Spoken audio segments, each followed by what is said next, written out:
સિદ્ધિ તેને જઈ વરે જે પરસેવે નહાય.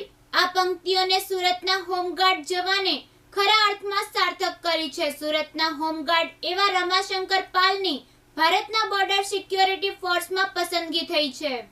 મારું નામ પાલ રમાશંકર અવધલાલ છે.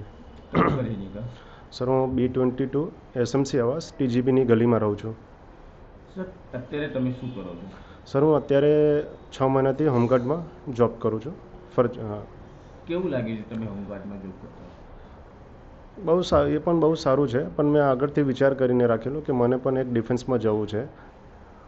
ડિફેન્સમાં એટલે કઈ જગ્યાએ તમારો નંબર લાગેલો, શું લાગ્યું? સર, મારું જ્યારે મેડિકલ પૂરું થયું ત્યારે મારું મેરિટ પરથી BSFમાં લાગ્યું છે. કઈ જગ્યા?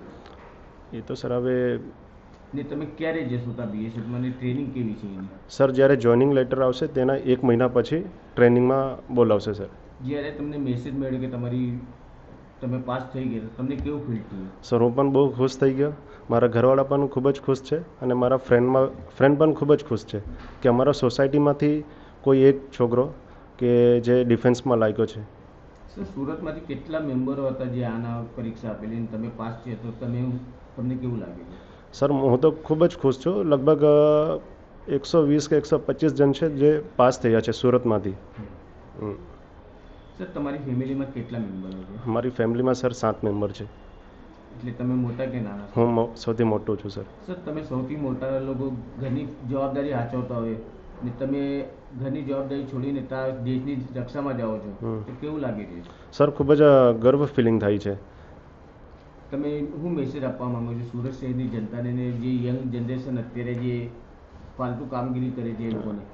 કે સર, કે પહેલેથી આપણું એક સપનું હોય છે કે મારે ડિફેન્સમાં જવું છે, તો હું એ લોકોને એ જ સંદેશ આપવા માગું છું, તમે પણ દેશ સેવા માટે આગળ આવો ને મોબાઈલ છે એનો જરાક સદુપયોગ કરો.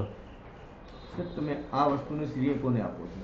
હું સર રિટર્ન માટે તો હું સર યુટ્યુબ પરથી જોતો હતો, ઓનલાઈન ક્લાસ લેતો હતો. તે એક્ઝામ્પલને વિવેક સર છે તેમને શ્રેય આપવા માગું છું. અને ફિઝિકલ માટે સર હું ઇન્દોરમાં પ્રેક્ટિસ કર્યું હતું, જેમને પેરવલ સિંહને શ્રેય આપવા માગું છું. તમારી ફેમિલી મેમ્બરમાં કેટલા લોકો તમારાથી નારાજ છે ને કેટલા લોકો? મારા ફેમિલીમાંથી બધા જ ખુશ છે. ખાલી મમ્મીને જરાક ડર છે કે દીકરો છે એક જ છે તે બોર્ડર પર જાય છે.